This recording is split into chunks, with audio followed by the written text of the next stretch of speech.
की हमारी विद्यार्थी सीरीज में चर्चा का विषय रहेगा हिमाचल प्रदेश की ऐतिहासिक उपलब्धि पर। जी हां, हिमाचल प्रदेश ने हासिल किया है पूर्ण साक्षर राज्य का दर्जा। और साथ ही चर्चा करेंगे हिमाचल में आने वाली पटवारी परीक्षा के लिए कैसे कर सकते हैं तैयारी बेहतर और क्या कुछ रह सकता है एग्जाम का पैटर्न। नमस्ते, मैं हूं नरेश कुमार और आप देख रहे हैं FTH इन्फो एंड सॉल्यूशन का एक खास एपिसोड जिसका नाम है विद्यार्थी। आप विद्यार्थियों के लिए ये आज हमारा दूसरा वीडियो है। हिमाचल के मुख्यमंत्री श्री सुखविंदर सिंह सुक्खू ने 8 सितंबर 2025 को शिमला में आयोजित उल्लास मेला 2025 के दौरान घोषणा करते हुए बताया है कि हिमाचल प्रदेश पूर्ण साक्षर राज्य यानी कि कंप्लीट लिटरेट स्टेट बन गया है। राज्य की साक्षरता दर 99.30 पर पहुंच गई है, जो राष्ट्रीय मानक 95% से कहीं अधिक है। ये उपलब्धि केंद्र सरकार की उल्लास योजना के तहत प्राप्त की गई है, जिसके तहत 15 वर्ष और उससे अधिक आयु के व्यक्तियों में 95% से अधिक की साक्षरता दर को पूर्ण साक्षरता माना जाता है, यानी कि कंप्लीट लिटरेट। हिमाचल प्रदेश इस मानक को प्राप्त करने वाला 5वां राज्य है। इससे पहले गोवा, लद्दाख, मिजोरम और त्रिपुरा ने यह दर्जा हासिल किया है। पहले हिमाचल राज्य की साक्षरता दर लगभग 82.8% थी। पूर्ण साक्षर राज्य का क्या है मतलब, आइए सरलता से समझते हैं। भारत सरकार ने 15 अगस्त 2023 को स्वतंत्रता दिवस के अवसर पर एक योजना शुरू की थी, जिसका नाम है उल्लास योजना, यानी कि understanding life long learning for all society. इस योजना का उद्देश्य रहा है साक्षर भारत का निर्माण करना और 2030 तक 100% साक्षरता हासिल करना। देश के सभी अशिक्षित वयस्कों यानी कि 15 वर्ष से अधिक आयु को मूलभूत साक्षरता और गणना क्षमता यानी कि FLN foundational literacy and numeracy से जोड़ना। साथ ही सभी नागरिकों को डिजिटल साक्षरता और जीवन कौशल प्रदान करना। युवाओं, विद्यार्थियों और समाज के हर वर्ग को स्वेच्छा से शिक्षित कार्यों में जोड़ना।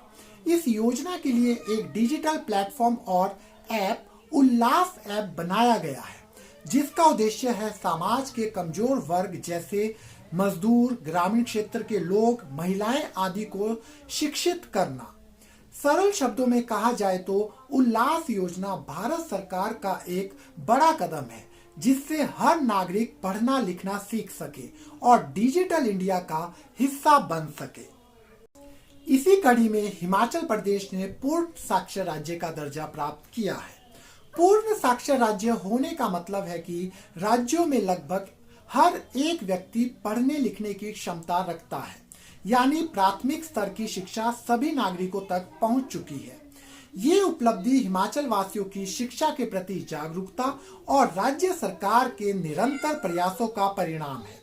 स्कूल शिक्षा, वयस्क शिक्षा, महिला साक्षरता अभियान और डिजिटल शिक्षा जैसी योजनाओं ने इसमें महत्वपूर्ण भूमिका निभाई है। आशा है आप समझ पाए होंगे। अब चलते हैं पटवारी परीक्षा की चर्चा पर। फिलहाल साथियों, अभी तक पटवारी नौकरियों को लेकर के कोई आधिकारिक नोटिफिकेशन नहीं आई है। फिर भी हम आज पिछली परीक्षाओं के आधार पर इसकी चर्चा कर रहे हैं। यदि पिछली परीक्षा के अनुसार बात करें एग्जाम पैटर्न की, तो अरिथमेटिक यानी कि मैथ से 25 प्रश्न, इंग्लिश से 25 प्रश्न, हिंदी से भी 25 प्रश्न और जनरल नॉलेज यानी कि GK से भी 25 प्रश्न पूछे गए हैं। कुल 100 प्रश्न 100 अंक के ही रहे हैं। ड्यूरेशन ऑफ एग्जाम की यदि हम बात करें तो इस एग्जाम में अभी तक ये 2 घंटे की परीक्षा रखी गई है। और यदि आयु सीमा की बात करें तो आयु सीमा अभी तक ये रही है 18 से 45 वर्ष। यदि बात करें क्वालिफिकेशन की तो अब तक पटवारी परीक्षा के लिए 12वीं पास विद्यार्थी इस परीक्षा के लिए अप्लाई कर सकते थे। इस बार यदि कोई परिवर्तन पटवारी परीक्षा में होता है तो जैसे ही इसकी कोई आधिकारिक नोटिफिकेशन रिलीज होगी हम तुरंत आपके लिए लेकर के आएंगे। चलिए अब आते हैं कि कैसे कर सकते हैं पटवारी लिखित परीक्षा की बेहतर से बेहतरीन तैयारी। सबसे पहले आज हम बात करेंगे मैथमेटिक्स की, यानी कि गणित की। साथियों, सबसे पहले तो एक बात को अच्छे से समझ लीजिए कि मैथ एक आत्मचिंतन का विषय है। जी हाँ, मैं गलती से भी गलती नहीं कर रहा हूं ये बोलने में कि मैथ एक आत्मचिंतन का विषय है। आप में से काफी विद्यार्थी ये सोच रहे होंगे कि मैथ तो एक प्रैक्टिस का विषय है, मैथ तो अभ्यास करने से आता है और बार बार अभ्यास करने से आता है।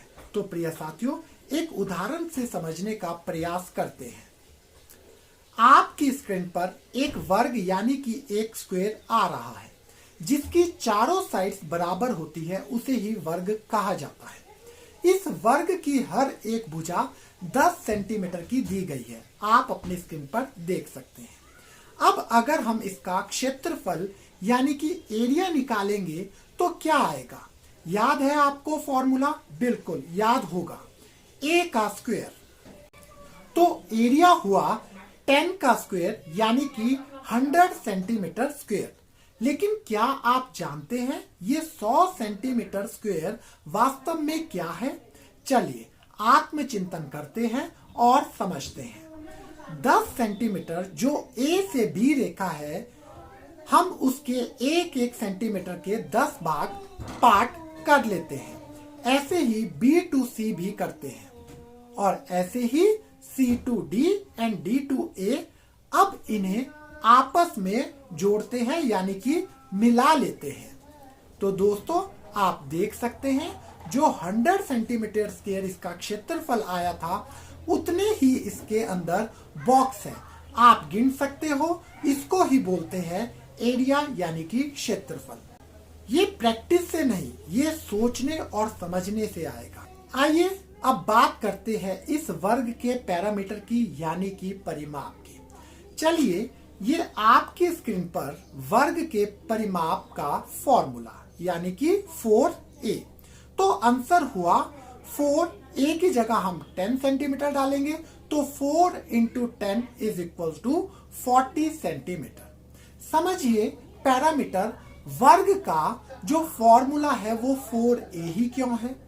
पैरामीटर का वास्तविक मतलब है यदि हम इस वर्ग को एक तार से बना दे और इस तार को एक कॉर्नर से काट के सीधा कर दे और अब यदि स्केल से नापे तो क्या आएगा? इसकी लंबाई यानी कि लेंथ। आप देख सकते हैं 40 सेंटीमीटर ही इसकी लेंथ है और यही हमारा इसका पैरामीटर निकला था अकॉर्डिंग टू फॉर्मूला। तो इसे ही बोलते हैं पैरामीटर। ऐसे ही अब पैरामीटर की कभी भी बात की जाए तो आपको उसकी एक्चुअल लेंथ ही देखनी है। एक बार आपने चीजों को सही से समझ लिया तो सब आसान हो जाएगा। तो प्रिय विद्यार्थियों, यदि आप किसी भी परीक्षा के लिए मैथ की तैयारी करना चाहते हो तो भले ही किसी भी बुक से पढ़ाई करो, लेकिन यदि आप एक दिन में 10 प्रश्न मैथ के करते हो तो 1 आवर केवल उनके बारे में आत्मचिंतन करो कि ऐसा हुआ तो क्यों हुआ। तब देखना धीरे धीरे मैथ आपके लिए चुटकियों का खेल बन जाएगा।